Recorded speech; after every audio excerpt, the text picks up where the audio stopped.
भोजपुरी के superstar, trending star और इस समय ग्लोबल स्टार खेसारी लाल यादव का एक नया गाने का पोस्टर अभी अभी रिलीज किया गया है।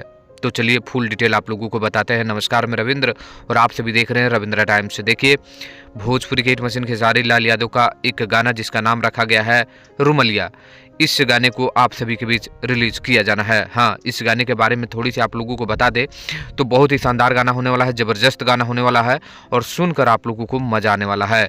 गाना खेसारी लाल यादव और शिल्पी राज गाए हैं, टुनटुन यादव ने लिखा, आर्या शर्मा का म्यूजिक है और ये गाना कल यानी 17 जनवरी को आप सभी के बीच रिलीज किया जाएगा सुबह में 7 बजे अनंता म्यूजिक वर्ल्ड पर। जी हाँ दोस्तों, 17 जनवरी को सुबह में 7 बजे अनंता म्यूजिक वर्ल्ड पर खेसारी लाल यादव का ये गाना जिसका नाम है रुमलिया आप सभी के बीच रिलीज किया जाएगा। वीडियो में आप सभी के बीच खेसारी लाल यादव और डिम्पल सिंह नाचते हुए, परफॉर्मेंस करते हुए, शानदार प्रस्तुति देते हुए नजर आने वाले हैं। तो तैयार रहिए शानदार गाना रुमलिया सुनने के लिए 17 जनवरी को सुबह में 7 बजे। धन्यवाद।